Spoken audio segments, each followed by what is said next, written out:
Hi, my name is Yasu from Japan, and in my video I drink sake and then talk about certain things in Japan. And I'm gonna talk about the latest real estate market because the Real Estate Economic Institute just released the latest newly built condominium information about Tokyo and then Osaka. And things are not really looking good in Tokyo, but Osaka, it actually has been performing really well. So there are a lot of companies and institutions provide a lot of data about real estate in Japan, and one of them is called Real Estate Economic Institute, and they mainly release the newly built condominium data every month. For example, like the contract rate, it was average sales price, and then so on.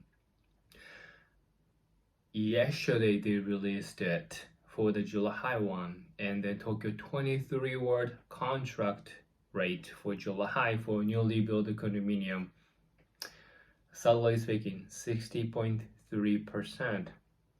It's not good. And then, following the data, the June contract rate for Tokyo 23 word is 60.5%. So for the 2 consecutive months, it was below 70%. So the contract rate is very important because if the contract rate is above the 70%, that means consumers are buying those newly built home. That means market is actually doing well. But if the contract rate is below 70%, people are not really buying it. So eventually, that would make the market cool down, and a lot of people will freak out. If you look at the one single month, it doesn't tell you anything. And then when I was making the video for the June data last month, I'm sure I was talking to myself in the video while drinking sake, saying that it's just a single month, 60.5%, no big deal. But the July data is also below 70%, 60.3%. If the data is below for September and for August one below 70%, we probably need to reconsider the directions of how the market might be moving for the Tokyo market, and which is really the main drive for the entire Japanese real estate market. So we really should pay attention to the August data, which this institute will release the data the end of September. And just for your information, average sales price for the Tokyo 23 watt in July, 72 million Japanese, and down by 13.2% compared to last July. But Osaka market is really doing well. The contract rate for city of Osaka for July is 72.3%.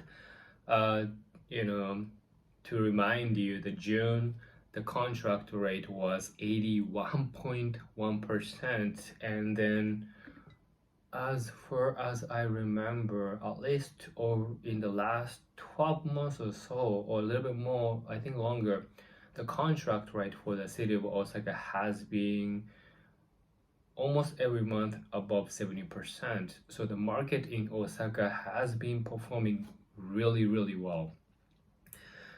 And our sales price for city of Osaka in July, 61 million Japanese yen, up by 46.1% compared to last July. So I assume that the developers might have released the very expensive newly built condominiums in the regions, but yet people are still buying it. That's why the contract rate is above 70%, which is a very good sign. But we really should pay attention to Tokyo market. The third month, which is the August data, is gonna be a very crucial, which is gonna set the course of the entire Japanese real estate market. So we should pay attention to it next month. There might be a possibility that the real estate market really hit the ceiling in Japan. I'm not saying that it's gonna affect the Osaka market right away, but one thing that we have to keep that in mind in Japan is that the interest rate for the housing loan has been increasing. It's probably 1.3 or 4% compared to what is available in the US. It's much lower, but Japanese people's salary has not been increasing, and then how much people can borrow really ties with how much they make annually in this country. So, and on top of that, population has been decreasing. So that means that it might hit the ceiling already, possibly. But if you're watching from overseas and if you're having the US dollar, first of all, compared to how much it's gonna cost to buy properties in the US, UK, Europe, China, and everything, buying property in Tokyo and especially in Osaka are much cheaper. And if you have US dollar, you probably can get extra 30% off because of the super weak Japanese yen right now. So maybe it's time for you to buy it because Japan needs your money. It's not fun. Yeah. Anyway. So today I'm drinking this sake from Niigata prefectures. The name of the sake brewery is called Abe. I like Abe. The name of the sake called Abe, specifically nota. The nota is name of the rice field in Niigata prefectures, and they use the rice from the rice field nota specifically to make this sake. And they have a series of this sake. I tried another one a couple of months ago, and then every time I drink, I tweet